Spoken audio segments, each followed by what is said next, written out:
Hi guys, welcome back. So please avoid the fact that you can see a lot of the background items in this video. I work from home as an artist.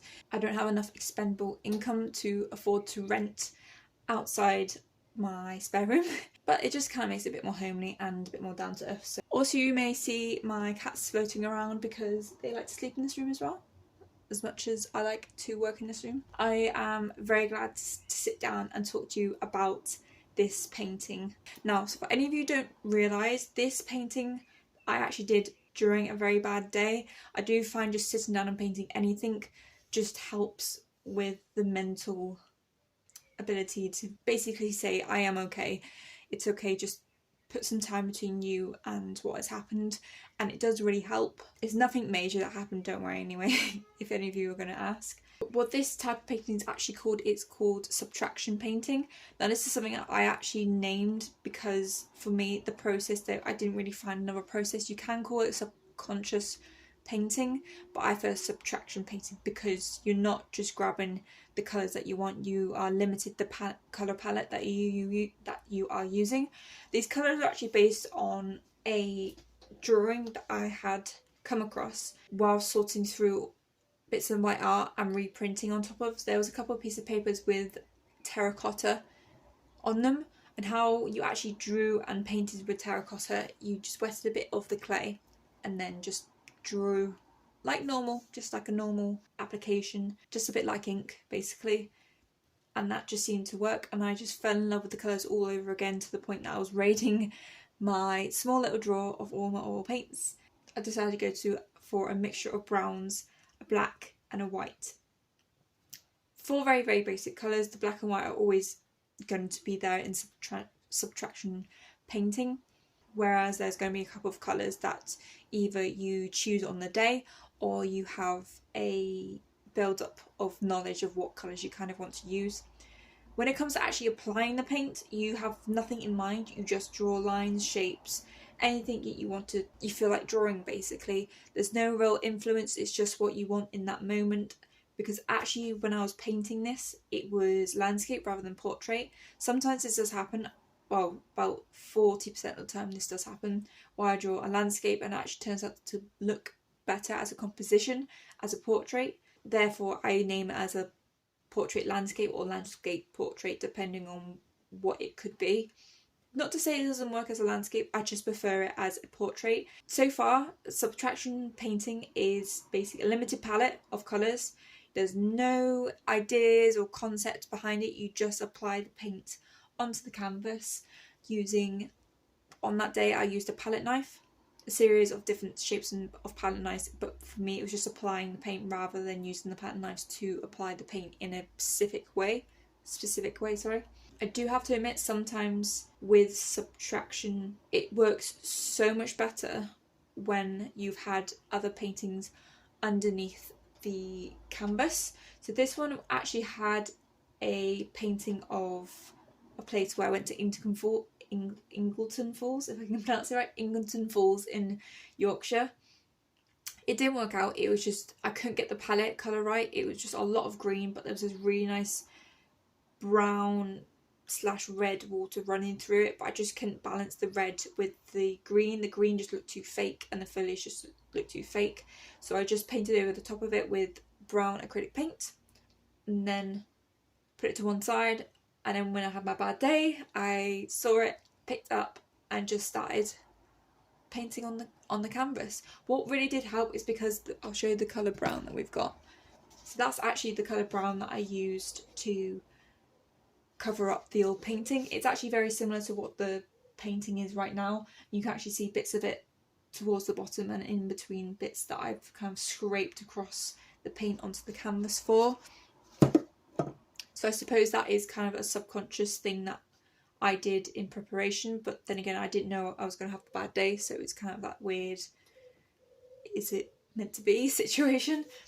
I've always loved browns as only the warm browns though, because they're quite interesting. They are so much in your face, but they're naturally warm.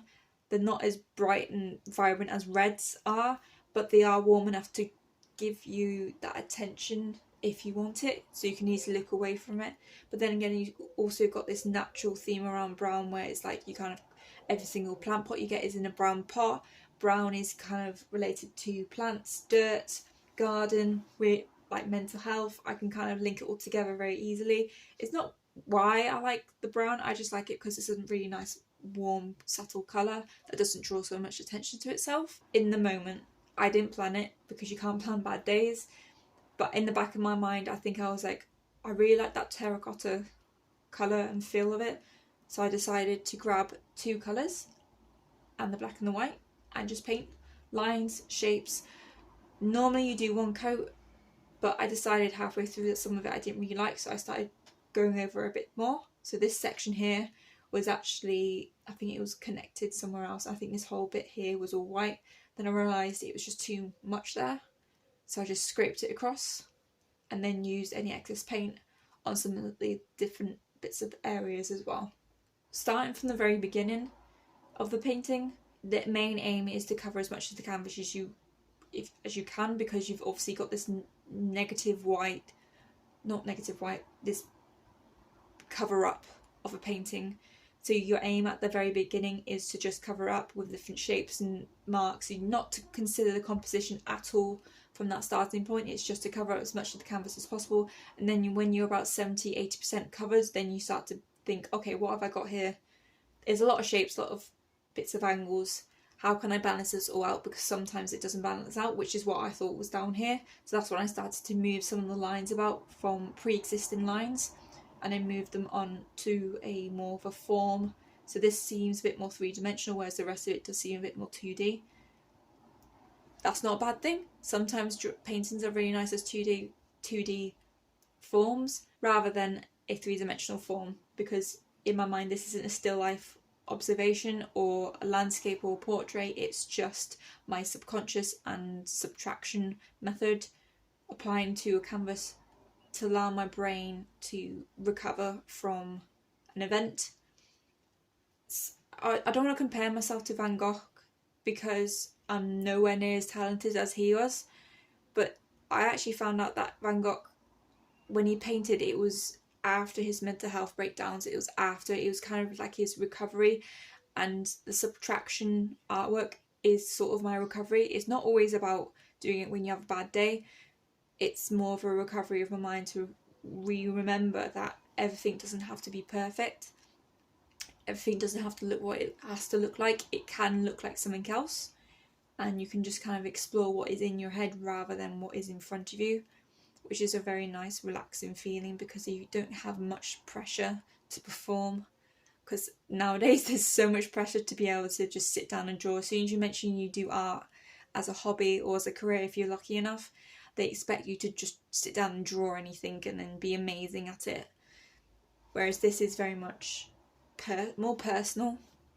I feel a lot more connected to this painting than some of my other works that are more observant. Doesn't mean I don't like them as much, I just feel like every time I look at it, it reminds me of a period of time when I felt stressed and almost on the verge of having a mental break, which isn't nice in anyone's day or life, but it also gives me a relief because when I compare myself from now to then, I'm in a lot more better place than I was then.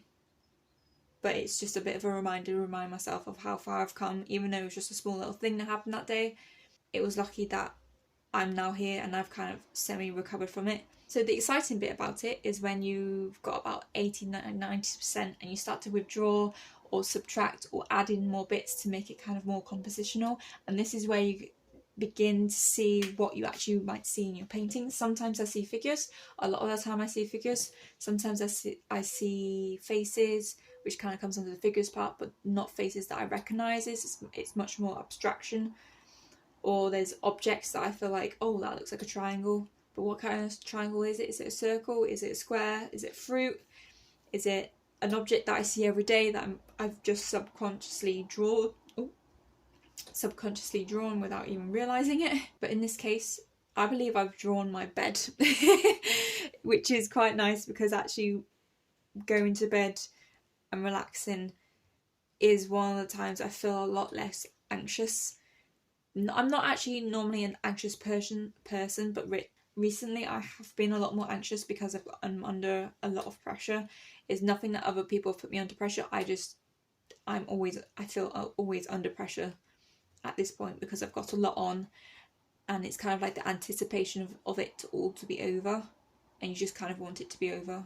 I only realised that it was my bed mostly because of this line up here. It's a bit more like a pillow, and then you've got like a shadow bit. You can also say this is kind of like a face, but almost like you're there but you're not really there, which is kind of like dreaming. Like you leave your body on your bed, but you are far away from that place. You are flying through the air in a wedding dress, or you are running away from a dinosaur. You are doing something that you wouldn't normally do in real life, or you could be just led in bed asleep. You might not even dream. That might be your case, but I'm quite glad that I didn't really touch that area after it was complete. To be honest, most of this was just the first time going. The only bit I touched upon is this bit here, which afterwards I realised it is a person, and I seem to be hugging the duvet more because this seems to be like on top of myself. And I do think it is myself, by the way, because emotionally I just feel a bit more connected to it, so I feel like it is me, or maybe a younger version of me. I'm not 100% sure. Oh, I know that I have a feeling it is me. I can't imagine it being anyone else, really, because that'd be a little bit weird if I'm drawing or painting someone that I have no idea who I've met. I've probably met once or saw their face once on TV or something, and I ended up drawing them in a bed, asleep, cuddling the duvet. But also, because it is also a figure that's cuddling the duvet, I naturally do that. I quite like the fact that I physically hug an object, because it makes me feel secure, and maybe that's the whole idea. I wanted to feel secure in my head. So what do I draw? I subconsciously draw my bed hugging my duvet. It's a bit psychological, but some people might look at this and think, I don't know where that's come from. I just see some triangles, some squares, that kind of looks like a bit like wind, or it could be fields. You could rotate it and see something completely different. It's totally up to the perspective of the viewer, but this is just my perspective. I'm not a professional. This is just what I view and see as a person. For me, it's me in my bed, not maybe this age, maybe a bit younger, cuddling my duvet because I feel safe and secure in my bed, and I feel safe because I'm asleep. If you don't feel safe, you don't fall asleep. Kind of a natural habitat scenario. You don't fall asleep unless you feel safe. So yeah, I hope that's just completely boggled your mind a bit. I'd love to know what you see in this painting. I believe I have it all in shot. I'll just quickly show you the top and bottom. It's just only slightly cut off. So that's the top. And then you just got like a darker shady bit at the very bottom. This bit I just applied the paint, I didn't mix it at all. Some of the bottom bits do end up having excess paint rather than fresh paint. I normally start in the middle. I think that's just a general thing I've always done. I'm sure I'm not the only one either, because there's nothing really that I start to draw or paint first anyway. So yeah, I'd love to know what you guys see. Maybe dive into my psychology or subconscious a bit as well. And I'd also like to know how you guys kind of recover from a bad day. I know some of you just kind of go out for an exercise, or maybe watch TV, watch a movie, watch a film, play video games, even paint. I know every day I know people have bad days. I was having a bad day. It wasn't like extremely bad, but in my case, in my life, it was bad. But I'd love to know how you recover, just as a person, even as an artist or a doctor or physician or anyone. It would just be nice to know how everyone recovers and how we get through life and how we get through every single day. Because for me, it's art. And, you know, sometimes it's nice to go out for walks and do a bit of gardening. I'm also a very keen gardener. Play video games as well when I can. Not too often now because it gets a bit slightly addictive and I forget what life is like. I really hope you guys enjoyed this video. Please give this a like and subscribe to my channel to see more videos like this. I do hope you enjoyed this chatty video. I actually do really enjoy sitting down and chatting about my work, because it's very mentally, physically, it makes my brain fizzle, if that's the simplest way about it. It feels like I'm learning something by talking out loud, and therefore being able to process it. Process is a massive word that I tend to use a lot in art, because if you don't process something properly, then you just keep on end up doing the same thing and you don't learn from it. A little bit like life, but not too extreme. Please subscribe to my channel if you like this video, and also check out my links to all my social medias in the description box below. And I hope you guys have a fabulous day, and I shall see you guys next time. Bye for now.